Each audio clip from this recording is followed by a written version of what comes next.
Bellingham Town Selectmen Meeting, Board of Selectmen, April 27th at 6 p.m.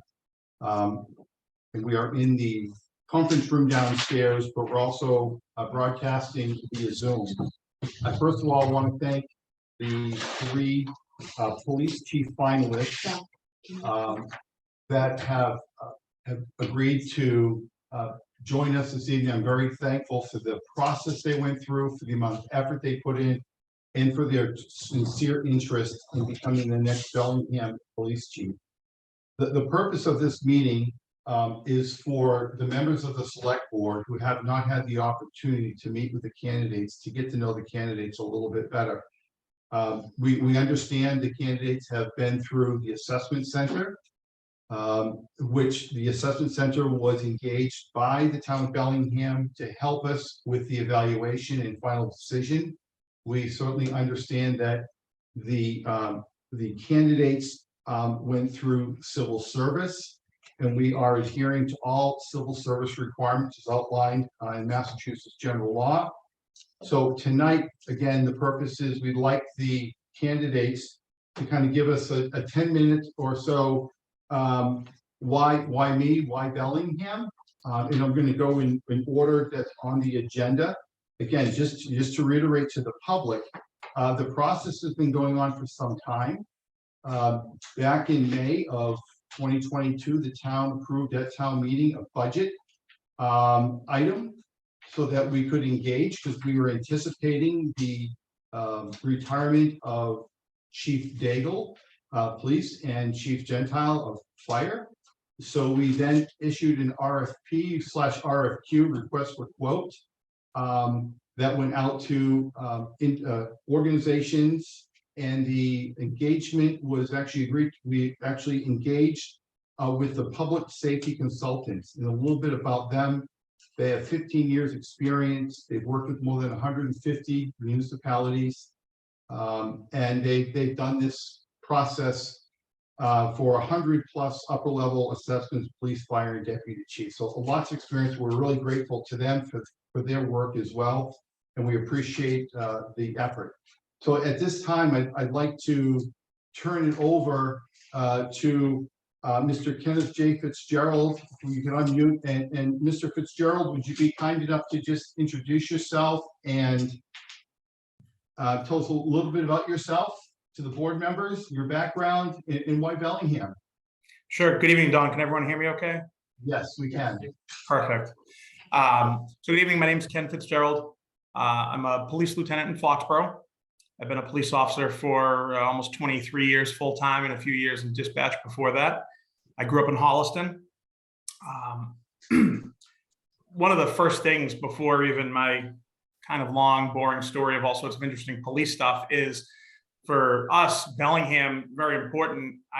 We don't have any kids. We have 4 nephews in school in Bellingham. So we have a vested interest, and I have a vested interest to making sure that there's a good police department that is there taking care of our family.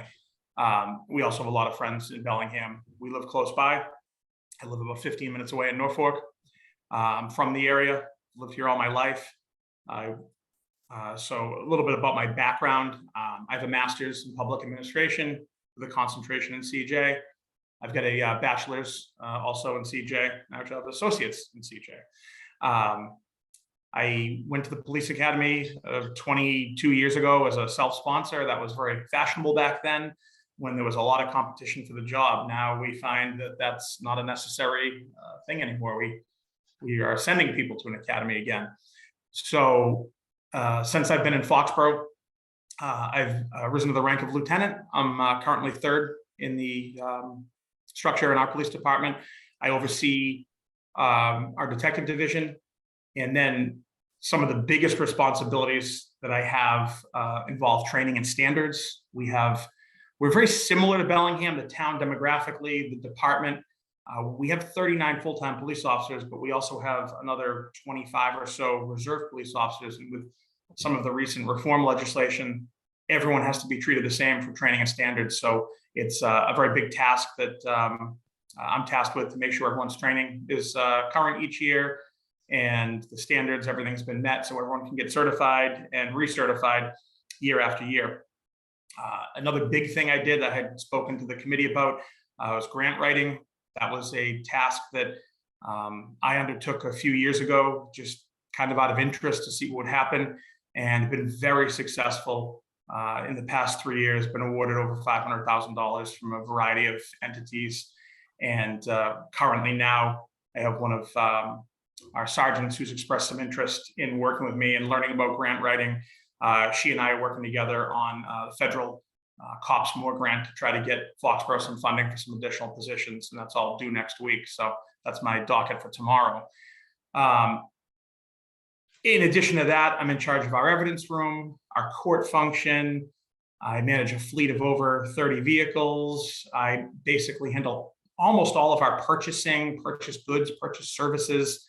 I had mentioned to the committee, I'm a bit of a stickler, a fiduciary for the town. I'm always trying to save us a dollar, find us the best deal, make sure we're getting taken care of with everything we purchase.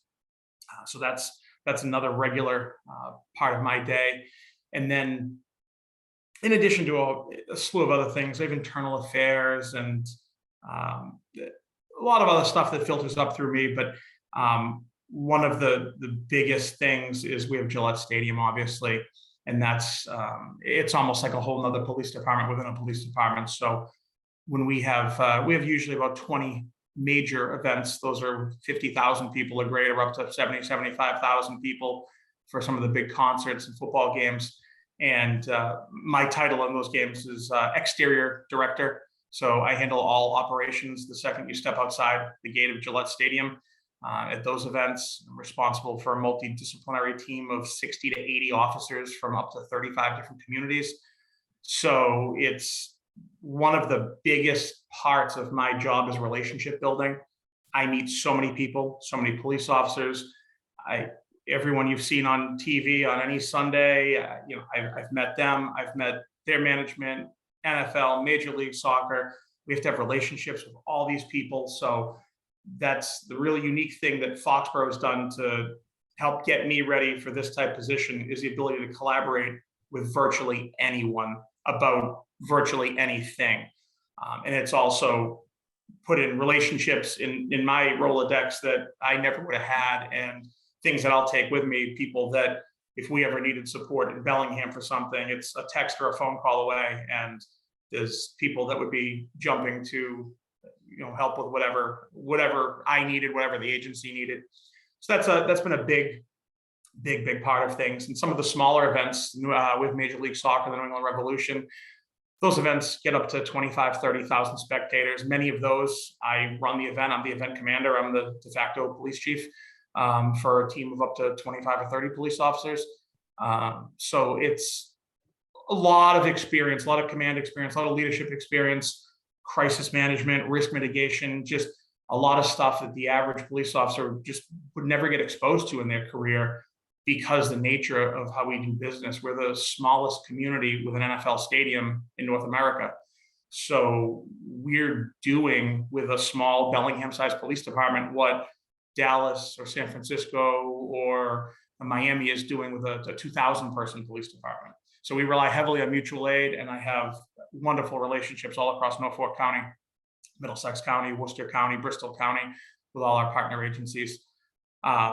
And then moving back, prior to being a lieutenant for the past 3.5 years, I was a sergeant for several years. I was a shift commander, really enjoyable job, team building, just had a strong esprit de corps with my group. I worked evenings, so I ran a shift of 4 to 6 officers and civilian dispatchers. I'll just mention for those I haven't heard, so in between becoming a sergeant and a lieutenant, we went through a process of regionalizing our dispatch under the last administration.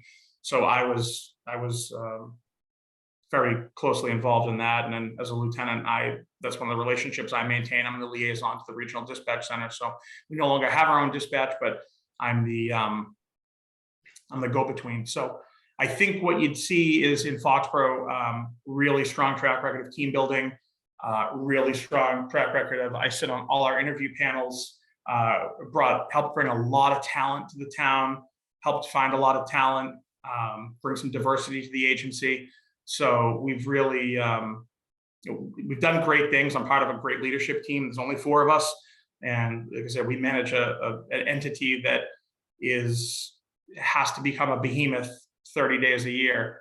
So, and I regularly, within that schedule, we don't get a lot of time off in the summer. It's very few and far between when there's weekends. So often the chief and deputy are gone at the same time, trying to get those little slices of time. So I end up being the officer in charge of the agency quite regularly. So great relationships with our select board, our fire department, highway department, health department.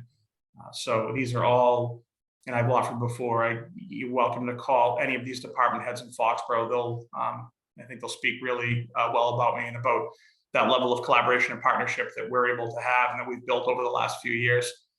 And prior to that, I did a stint in detectives, highly successful detective. I love being a cop. I love being a detective. I love going out and making good arrests, writing search warrants, getting bad people off the street. So I really excelled with that. And before that, I spent almost 12 years in Natick as a police officer, as a motorcycle officer, as a field training officer. I was in the honor guard. I was in the truck team, crash reconstruction. I'm hoping everyone has my resume and my CV. It's extensive. It's boring. It's not interesting. More fun stuff. We have 2 rescue dogs. One of them, I expect at any point, is going to come in and want to see what's going on in here. He's in the other room. Hopefully he stays there. We go to Maine when we can on the weekends in the summer, and we spend a lot of time in Bellingham. I think Sunday we're taking one of my nephews to Little League Baseball, lacrosse currently, and then this football in the fall. So we're there a lot. We're engaged in the community, and we have no kids. Norfolk, I don't know anyone. We just live here. I know people in Bellingham. So I'm already a familiar face. And I think the nice thing is I've been through leadership change twice where an outside chief has come in. And both times both times I was at the level of a police officer. So as a police officer, an outside chief coming in is a bit of a scary thing, a tumultuous thing. You don't know what to expect. You don't know what you're going to get. And many of the Bellingham officers have worked for me as a police commander or police supervisor in Foxborough. So they kind of know what they're getting. And those who don't know what they're getting, I will confess, I helped to steal 2 really nice Bellingham officers from you a few years ago and get them over to Foxborough. So I'm sure they've already done their homework, and I know everyone else that's left too. And that was another promise I made to we'll stop that bleed very quickly. Thank you, Ken, so much.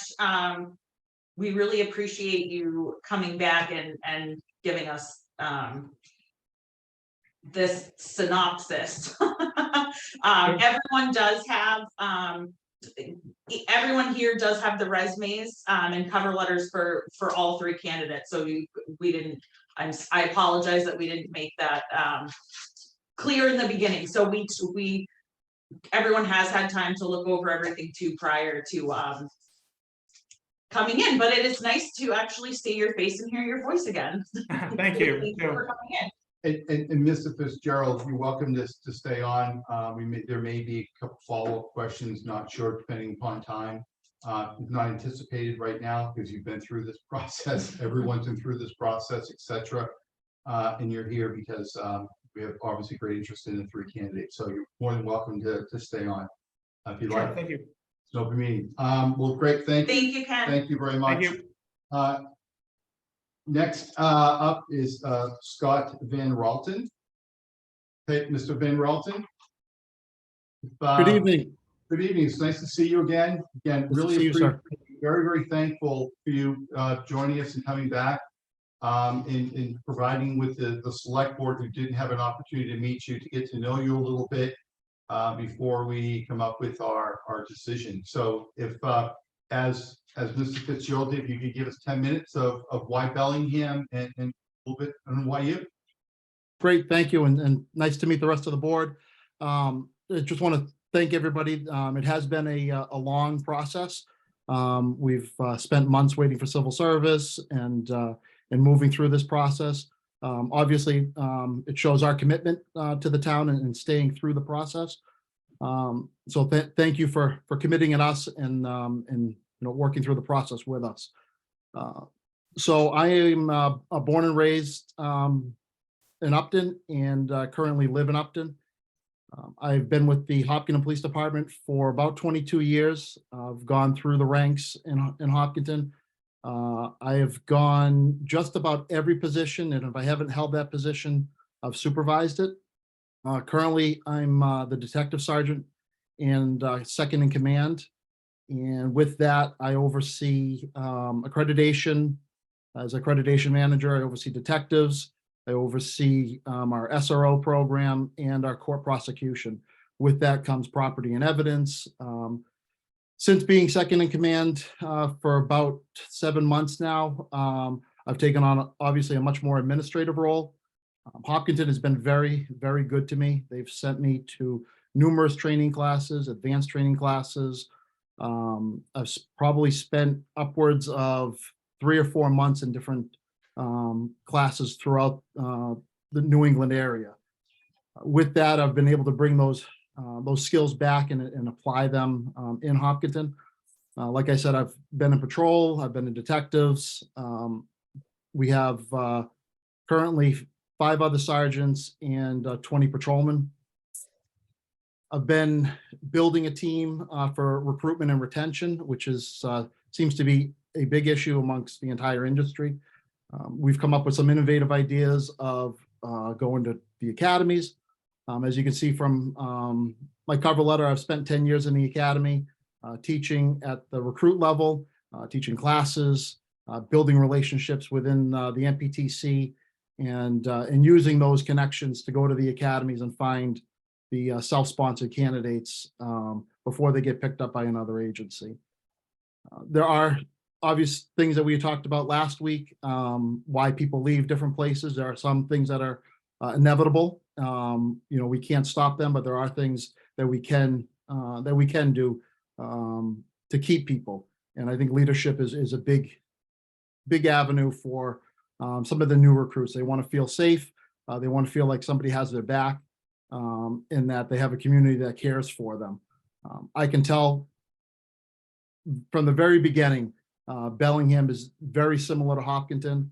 I always joke with our new guys that if you don't gain 10 pounds during Christmas time with all the food that comes into the station, you weren't working. It was, people always come in with food, thanks, everything like that. And I can tell that Bellingham is a similar community. They care for their police department.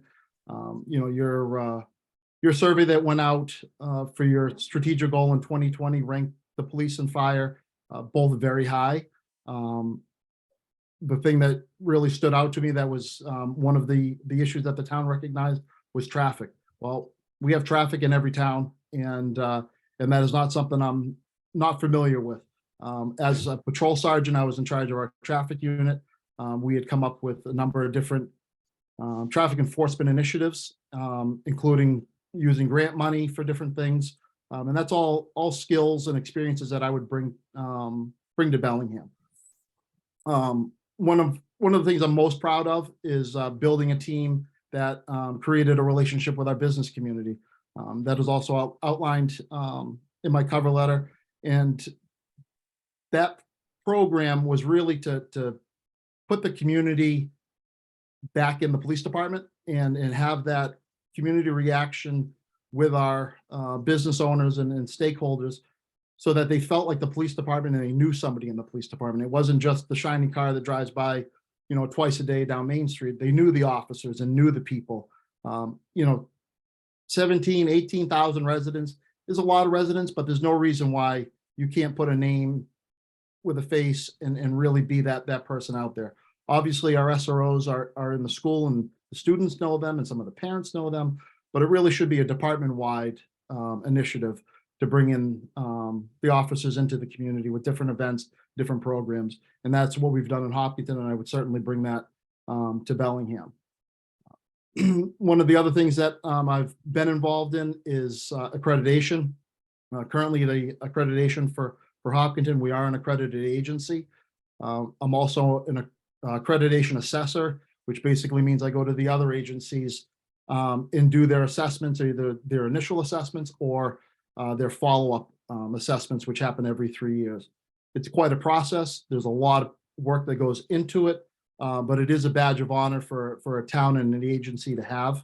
Like I expressed to the committee last week, there are some benefits to your bond rating. There's some benefits to insurance rates, and also allows for the agency to apply for some grants as an accredited agency. That is a team building event across the department.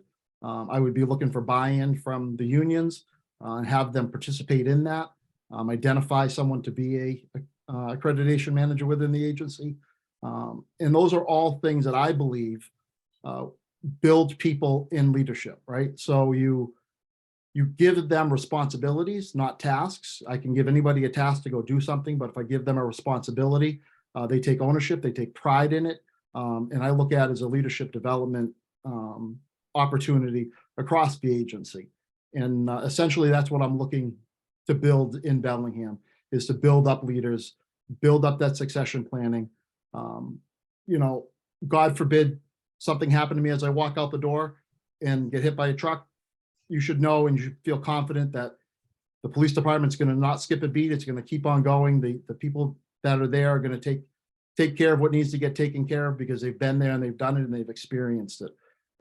Unfortunately, I think you guys are living this right now, and I hope for the best. But I think, you know, you got the town of Bellingham has been positioned where things are moving forward. They're not stopped, even though, you know, you're missing a key member of your team at this current time. Obviously, our prayers are with him, and I hope he's doing well.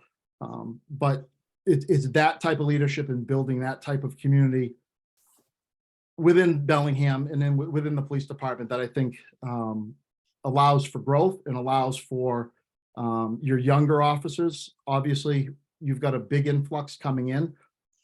I'm not naive to the fact that that's a lot of work.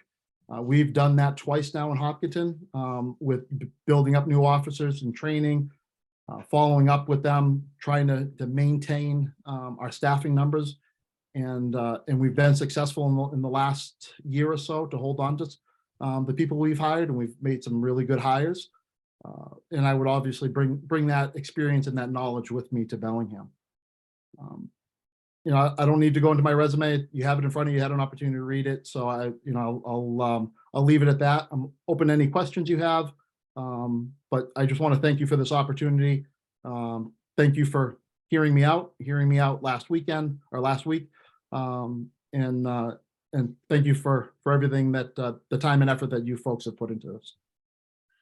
Thank you so much, Scott, for coming back. We really, really appreciate it. I can't say it enough. And it has been a pleasure to get to see you and hear you again. Same as with Mr. Fitzgerald, feel free to stick around if you want. And I think that's it for right now. Okay, thank you very much. Thank you. Thank you. All right. Next on our agenda is Mr. Jeremy Burnett. Hopefully, I'm sure I messed that up, and I apologize. My last name's been mispronounced for the last 62 years, so I do apologize if I made a mistake. But if you would do the same, and again, thank you for your time and your continued interest in becoming the Bellingham Police Chief. You do the similar in 10 minutes. By Bellingham and a little bit about yourself. All right, hello, everybody. Can you hear me? Yes. Okay, great. Mr. Chairman, thank you so much for having me back. I really appreciate the time we spent last week. I'm so thankful for this whole process. It's tough to follow those two gentlemen. A lot of respect for them in our profession and the things that they've done. Like we said earlier, our resumes speak for us. We've all come a long way in this process. So by way of an introduction for everyone, Jeremy Gurnett, Oxford, Mass, just outside of Worcester and Worcester County, 24 years with the agency and grew up here in town. Very proud to be a part of the community. Currently the rank of sergeant on an administrative schedule, Monday through Friday. Very involved with a similar department, just like Bellingham, about the same size community in all the daily operational functions. Very fortunate to have leadership that has mentored and groomed me to that aspect, and enjoy the work I do with the community. Proud of field training, proud of school resource officer that I was the first one to be in our town, and all the administrative things that I do. I run the communications center, work with the community on community policing endeavors. But an exciting time in the Bellingham agency, and it translates into me and what's in my wheelhouse and what I do and where I am in my career and where I am in my life. Been married 24 years, have 3 sons, 21, 19, and 17. And as we're moving through our lives and making those, like we talked about, Mr. Chairman, last week, those, philosophically a little bit, as we're moving into these periods of our life, I see the career and what I do for a living in my profession. And I see so much opportunity, and I see so much opportunity in Bellingham, like my agency, and the big things going on in our profession, post and police reform, recruitment, retention, grants. We need to professionalize accreditation, as Sergeant Van Ralton spoke about, something that I'm interested in the beginning stages of with our agency. But big things, very big thing for me right now, recruitment and retention. Our profession needs to gain some respect back in the communities, and to do that, we need to reach out. And some ways to do that are progressive. I think we need to make people the face of our department. We need to put people in charge of recruiting. We need to have relatable, charismatic people that can relate to the community in all demographics. We're looking to diversify and have a relatable department across all demographics in our community. And to do that, we need to reach out, like Mr. Van Ralton said, to the academies, but these programs that are at colleges, we need to send people out. When we're thirsty, we don't go outside and hope it rains and we can get a drop. We got to go to these pools that we can find people, and we have to actively engage them. So engage these people and bring them in, have open houses, give them a business card.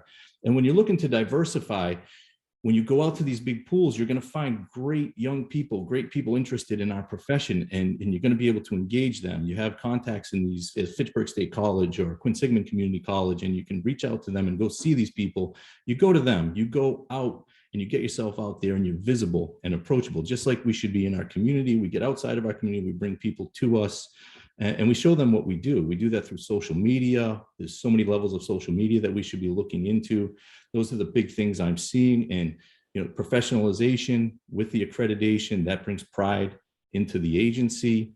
Those are all things that are progressive, and those are the things that we need to look at as police leaders. We need to be transitional and situational in our leadership, but transitional meaning groom these people, bring them up, mentor them, like we spoke about last week. How to retain them? We need to show interest in them. Bellingham has 7 people in the police academy right now. Those young people are going to come in. They're going to be wide-eyed. They're going to be ready to take on the profession. They're going to be moldable. You show them the Bellingham way. You show them how you do things. And when they're going through their training, you continue to be engaged with them. And then you find out what they like and the things that brought them to the job. And we keep talking about them, and we engage them throughout their career, and we develop them professionally. Those are other things that I'm interested in. Executive development, you people that are already there, bringing them through the agency and preparing them for the future. But employee development, your new people, and bringing them up through also, and finding their interests and keeping files with them and following their training along. Those are all the most important things as we shift culturally. I see the agency in Bellingham and the community is exploding and growing so fast, and the cultural changes are coming. I'm a Gen Xer, and so I'm in the minority. The baby boomers, there's 80 to 100 million, and then there's 40, 50 million of us, and then the millennials, 40, 50 million. So I'm in the middle. So I realize, and I have to be self-aware, that I'm never going to be in the majority, and I have to look at everything from everyone else's perception. And as the department and the agency changes culturally, we'll communicate more, and we'll have an understanding of each other. And I'm big on that. I'm a big communicator. I'm big on meeting. I'm big on scheduling things. Even when you find you may not have something to talk about, if you schedule that meeting and you go to it, you find things and you make progress. And that's how we continue to evolve the agency. So those are the things that I'm so engaged in right now as I'm looking at my own career and where I am and the agency in Bellingham. That's what brought me to take the exam and be interested in the agency. I went to the community. I ate at a restaurant locally. We drove around. I went to your bandstand area downtown. I have one like that. It's a great place to hold community events. I saw last night on the meeting, Vice Chair Grant spoke about her event in the summertime. That's where you engage your community. That's where you bring people in. That's where we build trust in our profession with our public. We meet them, we're visible, we engage them. Those are the things I want to do. Those are the things I see in our future, building the public trust. And that's transparency when you're out there and you're engageable and visible and approachable. So that's where I see our agencies going. That's where I see Bellingham. It's a community that relates to me. I look at myself as an opportunity for the community that I want to work in, and I want to be the opportunity. And I think it works out in the long run when that's the relationship. And that's where I'm at when I'm looking around and seeing the opportunities and the exciting time that there is right there in the Bellingham Police Department with the new people coming in. It's a crucial time. Engage them now. They'll be there long term. You take an interest in them. And right now you can take that. If you take that side of it, the future is right there in front of you. So I'm excited to be a part of that and excited to be a part of this process. And I appreciate everyone. I've had a great experience, and I had a great experience last week speaking to everybody. And I'm happy to be here and I'm happy to be your police chief. So thank you. Wonderful. Thank you so much, Jeremy, for coming back and giving us your time today. We really, really appreciate it. Same as for Scott and Ken, feel free to hang out for the rest of the meeting. Goodness. Any members of the board would like to ask a question of any of the candidates? No?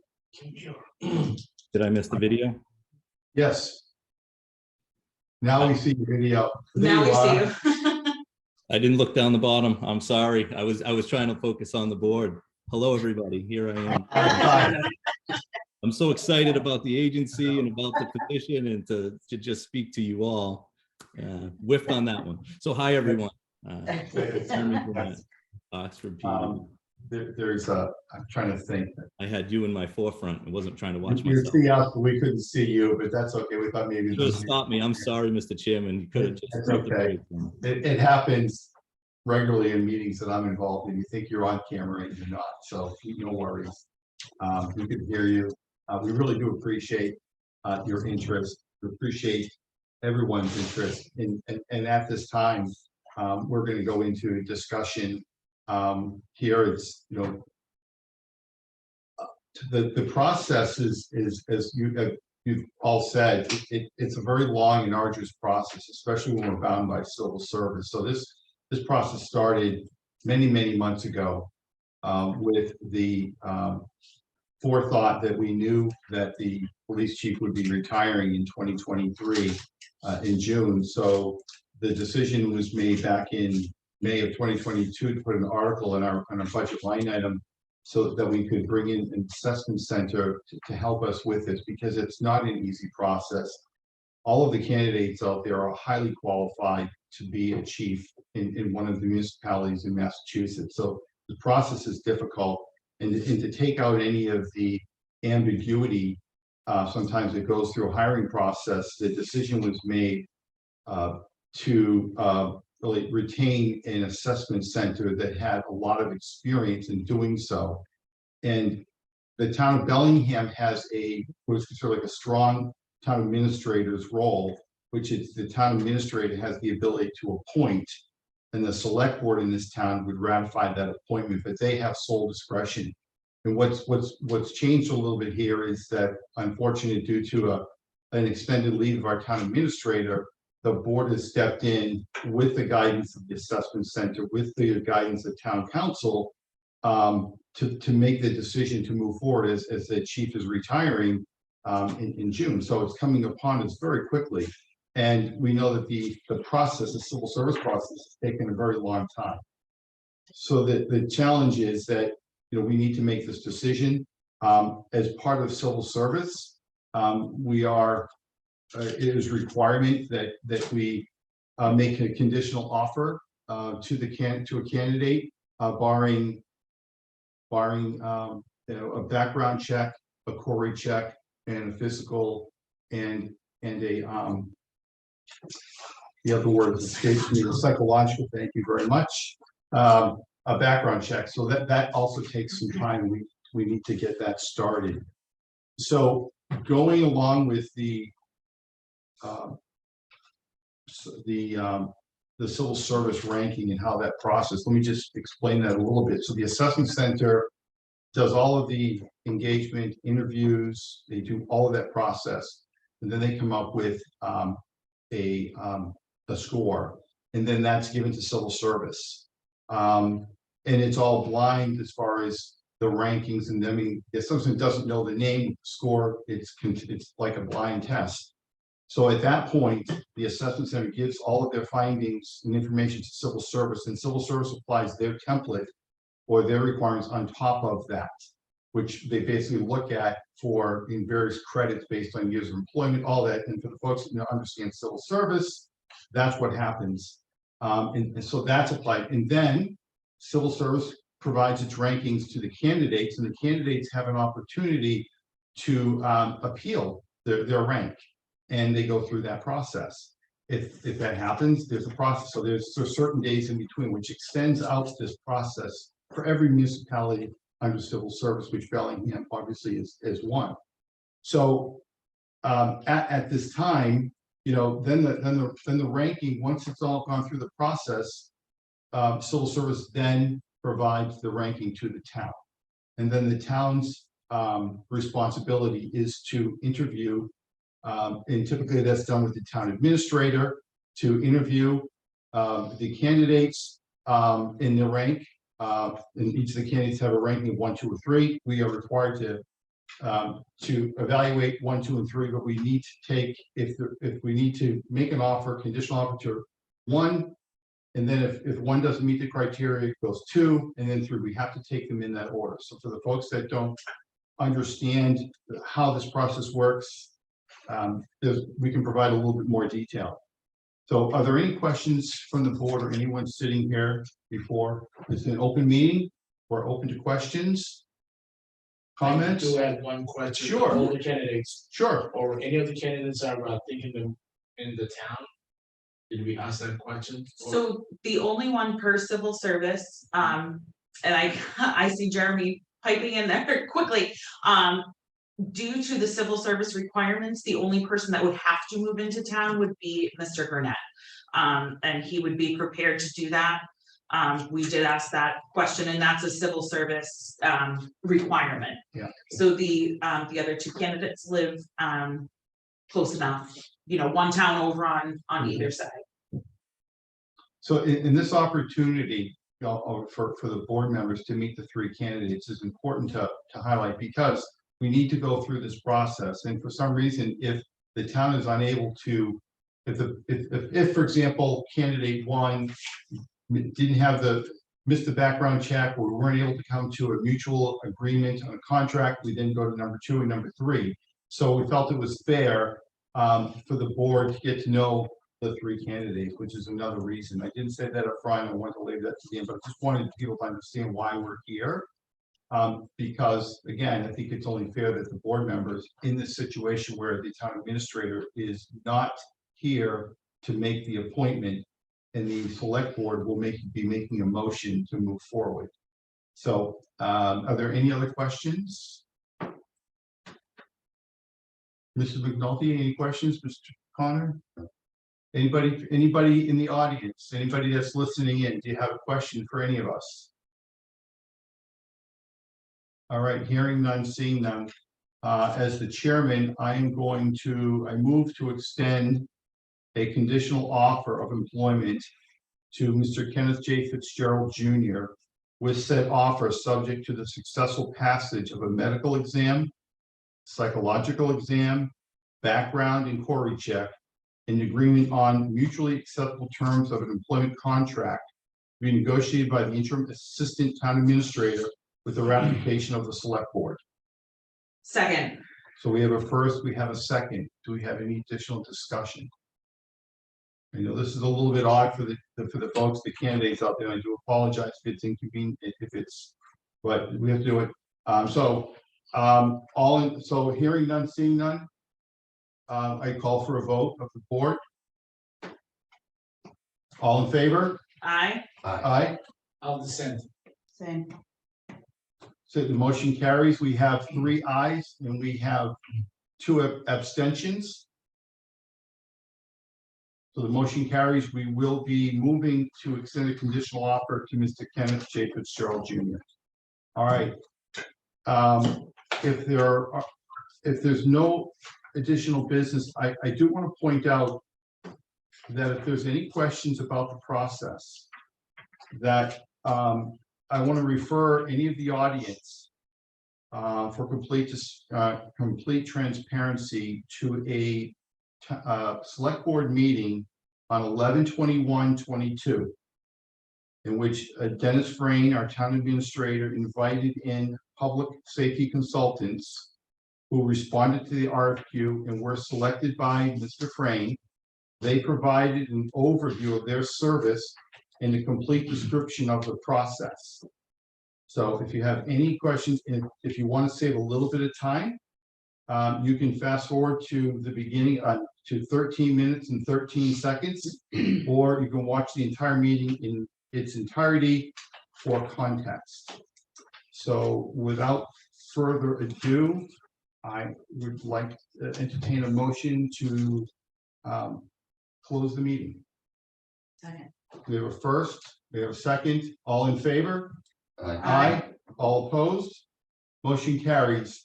Everyone have a good evening and thank you very much for attending the meeting.